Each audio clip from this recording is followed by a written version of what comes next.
I'm a 51-year-old guy married to a 44-year-old woman. I'm a 51-year-old man married to a 44-year-old woman. We have a wonderful daughter who would be turning 16 soon. We were all super excited about it until something came along and ruined my beautiful family. Well, it mostly ruined me and Molly. My wife Audrey and I have been married for 26 years. After a lot of attempts at having kids, we were finally blessed with a baby girl whom we named Molly. She was the apple of our eyes. Molly was the most beautiful blessing from God. She brought immense joy and fulfillment to our lives, filling our home with laughter and love. We cherished every moment spent with her and were grateful for the precious gift of parenthood that we had longed for anyway. This post is not about our happy family or about Molly, my daughter. It's about the betrayal of my wife. My daughter had taken a DNA test and found out that I am not her biological father. This led to there was a lot of back and forth between me and my wife. I found out that my wife had been unfaithful to me throughout our marriage. I couldn't let this go, so I decided to get my revenge. This is how I went about getting it.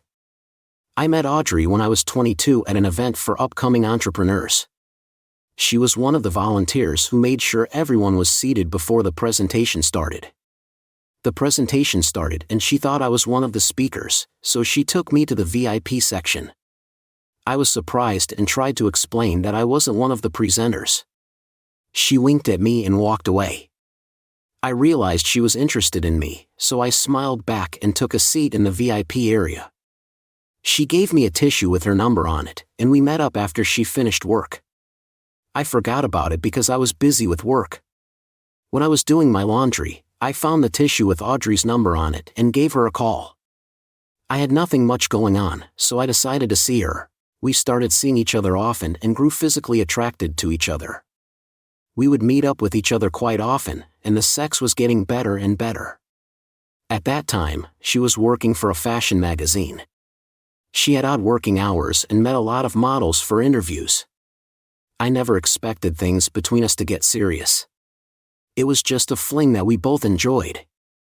Things took a drastic turn one day when she said that we should start thinking of a serious relationship. I was only 25 and not financially ready to tie the knot. I argued that we were too young and should focus on our careers. I was just getting started. With my business, I wasn't ready for added responsibilities. She assured me that we could work and save enough to buy a house and secure our future. I still don't know what she saw in me and why she ever wanted to get married to me. I know that I look like a decent guy who would trust you without asking questions, so maybe that was the reason. After further discussions, we decided to get married. We had a simple wedding with close friends and family. Our marriage was great sex, great support and great conversations. Everything was going well for almost 2 years. We were keen to start a family as we had been financially stable for quite a while. We had been trying to get pregnant for almost a year, but despite our efforts, we were unable to conceive. It started to affect our relationship and we started having a lot of arguments about it, even blaming each other for not trying our best. Things weren't as smooth between us as they had been before. My wife started working late hours at her magazine company and spending less and less time at home. When she was home, we didn't interact much and tried to avoid conversations that would lead to conflict. I knew that. We were drifting apart, and I didn't want to deal with difficult times in that way. I decided that Audrey and I needed to talk it out to come to a conclusion. We did get that much-needed time during Thanksgiving to spend with each other and find a solution.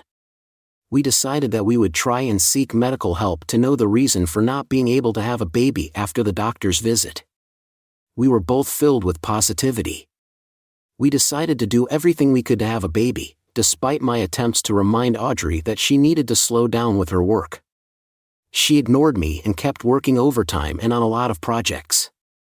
This was a constant argument.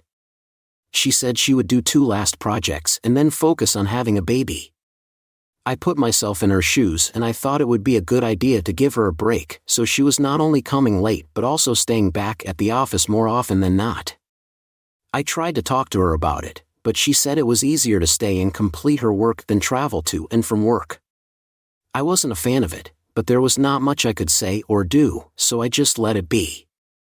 One day, I saw that one of her colleagues was dropping her off at 3. It was 3 a.m. and I was feeling pretty narrow-minded. I was tempted to ask her about it, but what I saw made me think twice. He gave her a kiss on the cheek as he left. It was pretty unusual for someone who was just a colleague.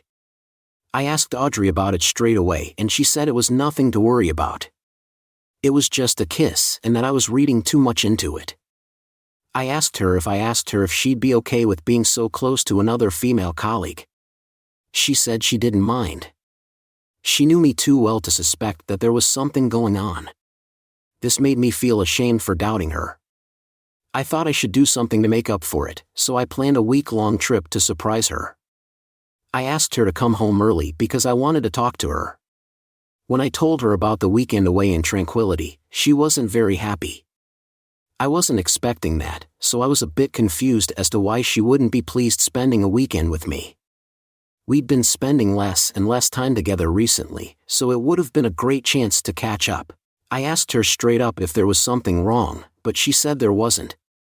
I was even more confused when I found out she was planning to get the house cleaned over the weekend. We could always do that the next weekend anyway. So, we left for the resort that I had booked. I could sense Audrey being distant and always on her phone the entire time. It couldn't be just the cleaning that was bothering her. Maybe it was something else that she wasn't sharing with me when she went to take a shower. I saw messages. One of my colleagues was constantly popping up on her phone.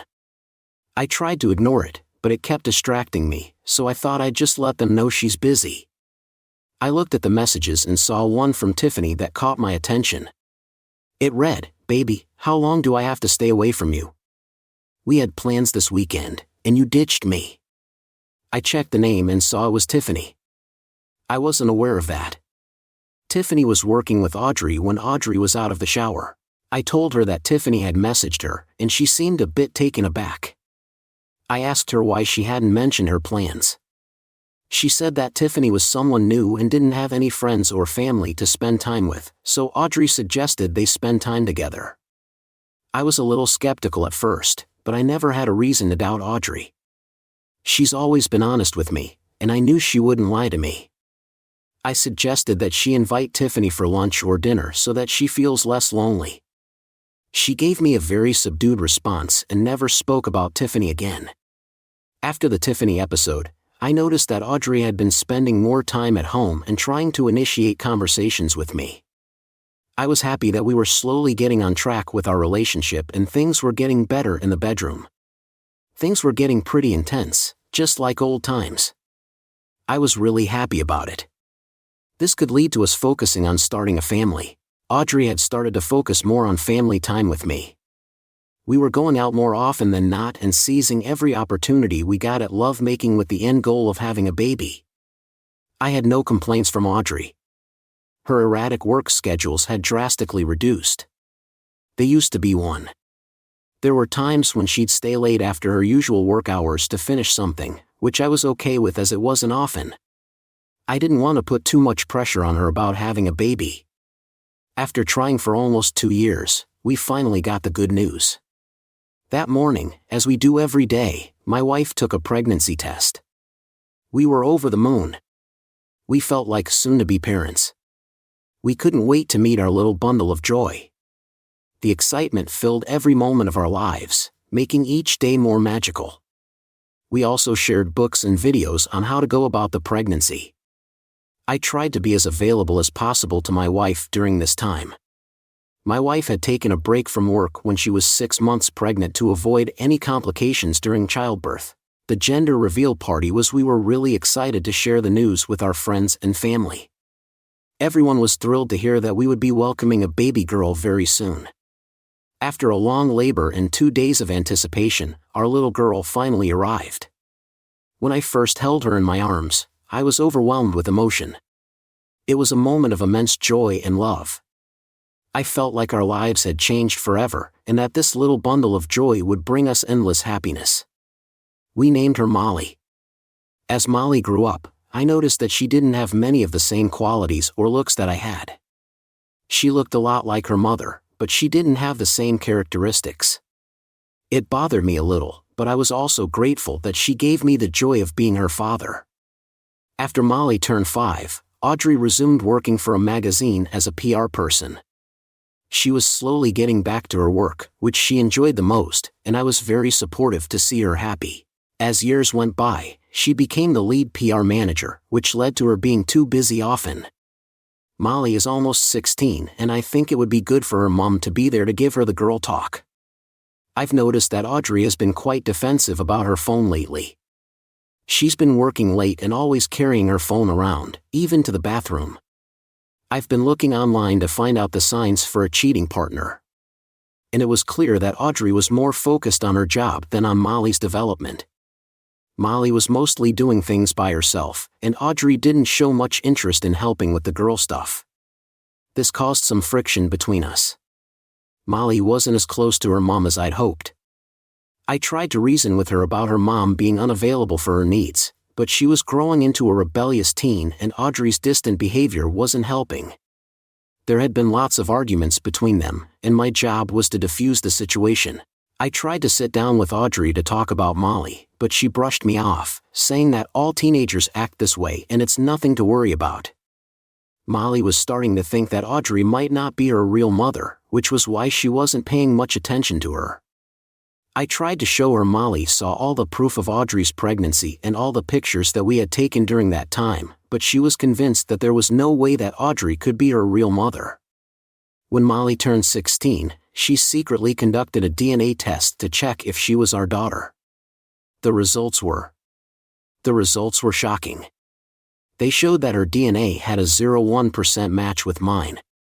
I knew what it meant, and I knew she'd shown me the results before she could reveal it to Audrey. I was taken aback, but deep down, I knew this was coming.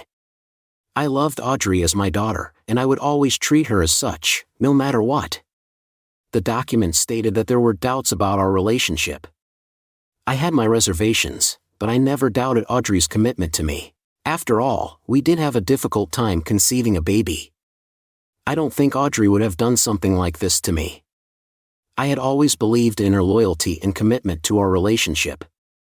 I mean, we had a lot of hurdles to overcome to have a baby, so I couldn't imagine that she'd do something like this to me. But I couldn't help wondering if there was more to it. Molly was crying. Once I knew the truth, Molly was inconsolable. I couldn't see tears in her eyes. I decided not to let this revelation affect our relationship. Molly was happy to have me as her father, and she still loved me. No matter what, she still loved me. I knew that I could not just leave almost 2 decades of betrayal just like that. It was time for action. I had to come up with a plan to get revenge on my wife. I couldn't just let it slide so easily after all that she had done. With Molly by my side, I knew I could achieve anything. Molly, my trusted colleague and ally, had always been by my side, through thick and thin. Together, we came up with ideas and a plan to expose Audrey's deceit and hold her accountable. We were determined to uncover the truth and ensure that Audrey, firstly, she cheated on me by not telling me that the baby she was carrying wasn't mine. Secondly, she was cheating on me with another guy named Eric for almost a year. I met the guy she was dating, who was much younger than her. She told him that if he worked with her, she could get him more modeling jobs and even acting gigs to help boost his career. He had no other choice but to agree to her proposal. She was quite demanding and always made the decisions. I knew this wasn't a mutual relationship and that Audrey was taking advantage of the guy. I looped him into our revenge plans and he instantly agreed. He wanted to get rid of her as much as I did. I felt bad for him, but I knew I couldn't go through with it. I had to be careful not to let on that Molly and I knew about her secret. I told Audrey her 45th birthday was going to be epic. I was planning a big surprise for her. She was still as the days leading up to Audrey's birthday approached. I got Molly to help me organize the surprise party. We made sure that Audrey didn't find out about our secret mission. I wanted it to be a day that she would never forget. I started looking into the details to find out who the real father was. I had to go back almost 2 decades to solve this mystery. I was trying to think of possible suspects that could fit the bill. Molly suggested that we look at old pictures that could give us a head start, which was a good idea. My daughter is very clever. We started looking at old pictures of Audrey around the time she got pregnant with Molly. There was one picture that caught both our attention and cleared up any doubts. There was a striking resemblance between Molly and the guy in the picture. I tried to find out more about this guy from Audrey's. We got in touch with some friends from her previous magazine who were able to provide some information about him, including his name and occupation. With this new lead, Molly and I decided to dig deeper into his background and try to track him down. We were determined to find out if he was indeed Molly's biological father. We decided to meet with him. Molly wanted to come along, so I couldn't say no. After all, he could be her potential father.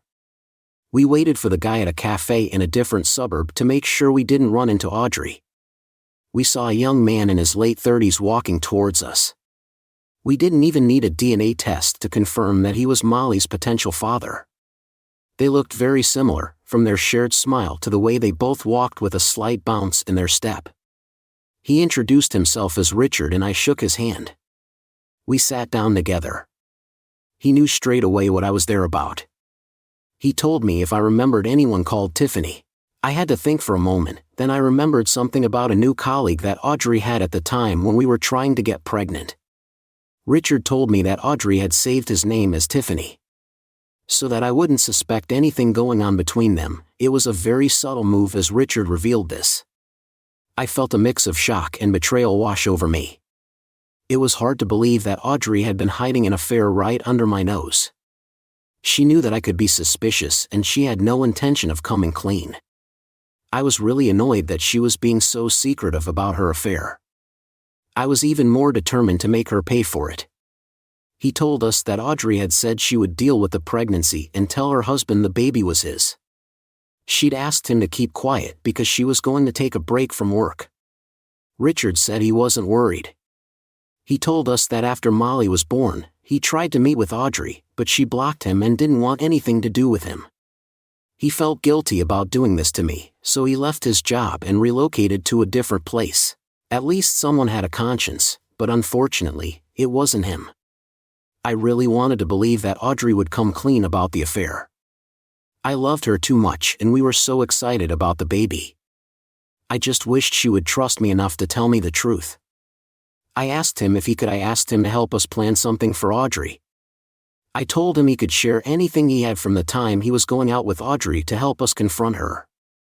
She said it was a long time ago and that he might have to get back to us on it. I told him to take his time, but if he finds something, anything, even if it's just a few details, it would help us a lot. He agreed to look into it and try his best to help us as much as he could. We said our farewells and started planning. On the day of Audrey's birthday, we asked her to go to a hotel where we had booked a spa and beauty session for her to pamper herself. The party would be held in the evening in the ballroom of the same hotel.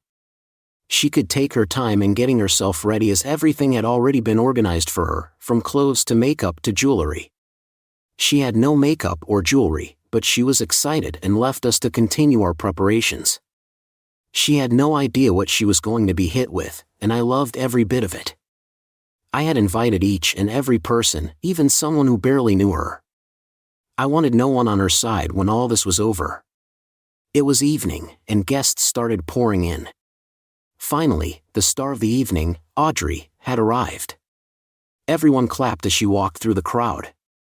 After a while, when everything was ready, I got everyone's attention and called Audrey to the center. I set up a small platform for her to stand under the spotlight. I started by telling everyone how I'd known Audrey for 30 years and how she'd changed my life since the day she met me. I put up a projector which showed pictures of our journey together. Molly was in charge of what came up on the projector. It started with pictures of me and Audrey. Then I showed pictures of the three of us together as a happy family. By this point, I knew everyone was paying attention to both Audrey and the pictures. I decided to liven things up a bit. I started talking about how Molly looks so different from me. Then I showed Molly's DNA report, which showed that I was not her father. This led to loud gasps and whispers from the people at the party. I then showed pictures of her and Richard being intimate and loving. This led to further excitement in the crowd. I then showed everyone the pictures of Audrey and her current model boyfriend, who was just 21. This caused the entire crowd to react strongly. Audrey stood there, shocked by the revelations that were coming to light. She was about to speak when her mother walked up to her and slapped her. She was in tears, and without waiting any further, I asked her to leave the party in front of everyone who knew or cared about her. I had warned everyone against helping her with anything. She left. I took her to her young boyfriend's place. Eric tried to calm her down and took her in, just like we'd decided. I asked him to take as many pictures and videos as he could of her and both of them together doing all kinds of things. I knew exactly where I wanted to use them.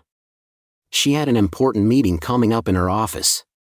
Thanks to her colleagues, who felt bad for me and shared this information with me, she was busy preparing for the presentation all week. It was the day when she was to present and speak in front of about 3. She went up to the stage and started presenting to 3,000 people from her office. She said that she'd put a lot of effort into making a video to make it simpler for people to understand. She motioned to play the video where she is in her baby doll dress and slowly taking her clothes off. Her boyfriend was assigned the task of switching the video last night. When she was asleep, she was shocked and horrified as the inappropriate video began playing. The audience gasped in disbelief, leaving her feeling utterly humiliated and desperately searching for a way to salvage the situation. She tried to stop the video from playing by running across the stage and getting off it to shut it down. She was fired for ruining the company's reputation and causing financial losses. Her actions damaged the company's trust with clients and tarnished its image in the industry, making it difficult to recover from the negative impact she had created. She stormed off feeling humiliated and went to her boyfriend's house to confront him. He acted as if he knew nothing and had no idea something like this would happen. He blamed me. He made her believe that maybe it was my doing. Her cunning and jealous husband couldn't live with the fact that she left him for someone as handsome as him. He said that he knew exactly what he could do to make her feel better. She trusted him and followed him in his car. He drove her to an expensive hotel and booked a suite. She instantly believed that he was not behind it. They made love to each other and fell asleep when she was sleeping. He took away all her credit cards and her cash. I asked him to leave her with nothing and strand her in an expensive place with nothing she could pay with. When she got up, she looked for him but couldn't find him anywhere. She tried to call him, but his phone was unreachable and there was no sign of him. The hotel staff were pounding on the hotel room that Audrey was in when she opened it. They told her that the credit card they used to book the room had bounced and she had to pay for a month's stay. The credit card they used to book the room had bounced, so she had to pay for a month's stay. She was pretty shocked to find out that the room had been booked under her name for a whole month. She said that she wasn't the one who booked it and that she was waiting for her boyfriend to come back to sort things out. They gave her until 10 to clear the bill. 10 a.m. or else she was to pay and leave. She tried calling her boyfriend but couldn't get hold of him at around 10 a.m. She was at reception trying to explain that it wasn't her fault and that she didn't have the money to pay for the previous night. I walked in and stood beside her at reception. I looked at her and gave her a sarcastic smile. Her face turned pale as she realized what had happened.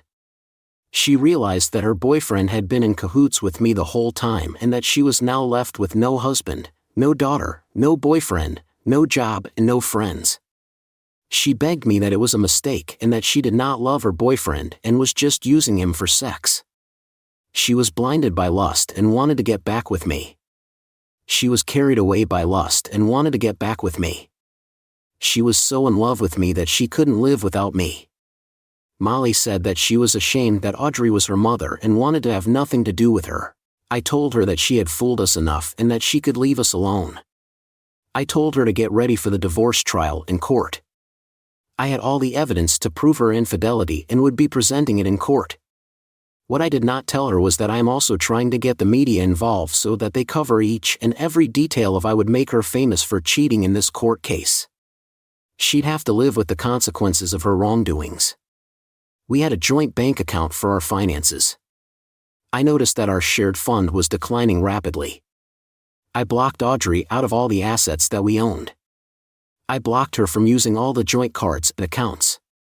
I removed her name from all the properties. I already had access to her power of attorney, so it wasn't difficult for me. I wanted her to know that cheating, and I decided to hide the truth about Molly because I wanted to teach her a lesson. I also decided to seek legal advice and consult a divorce attorney to protect my rights and ensure that I am granted custody of Molly. It was important for me to take the necessary steps to safeguard my financial stability and hold Audrey accountable for her actions. This is all that I had done to my wife, who not only cheated me but also my daughter all her life. I know some of you might not agree with what I had done, but I could not let her walk away after ruining all of our lives. I'd love to hear about your experiences and how you handled them. I'm also looking for advice on how to support my teenage daughter going forward.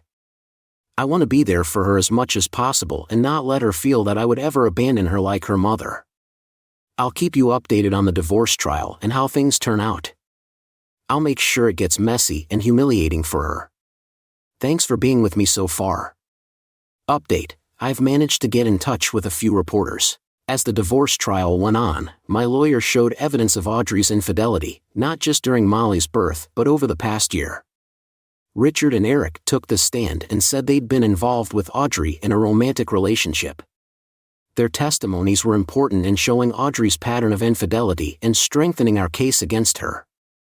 The courtroom was tense as the truth came out, leaving Audrey with little room to defend herself against the evidence. When Molly was called to the stand to decide who she would like to take custody of, Molly was a tough one. She didn't wait for a second stay and made it clear that she wanted to live with me. She told the judges that I had always been there for her more than her mother. She didn't care if I wasn't her biological father because I loved her as my own. Hearing this brought tears to my eyes. I knew that the bond one shared with Molly was stronger than that of blood. Audrey tried to defend herself, stating that she was her biological mother and it was only right for Molly to stay with her. She also demanded a hefty amount in child support from me. Once Molly started living with her, she lied that Molly was a very demanding child and that she would get upset if her demands were not met. After careful deliberation, the judge ruled in favor of me winning Molly's custody. I made sure that this was the hot topic in all of the newspapers with Audrey's picture posted on each and every one of them. I wanted her to face all the humiliation that she could. She used Molly to try to get some money from me. She kept reaching new lows, which I never thought was possible. Her lawyer had left her side, so she was defending herself. She couldn't afford a lawyer, no PR company or magazine wanted to hire her after her face was plastered on every tabloid. She was doomed for life. Even the models she had blackmailed previously had left her side and cornered themselves. I couldn't help but feel a mix of pity and satisfaction when I saw her in this state. It was a stark reminder that karma always finds its way back to those who manipulate and deceive others. After the trial was over, Molly and I decided to move on from Audrey. We decided to renovate our house and throw away anything that belonged to her. We wanted nothing to do with her, even a single thing that reminded us of her. I was happy to see that Molly didn't need a mother or mother's love and validation anymore. She was growing up to be an independent and confident woman who didn't need anyone to make her feel loved. Seeing Molly gave me the courage to move on from all the events that had been a bit like a roller coaster ride in my life. I have now decided to focus on myself and be the best father that I can be for Molly.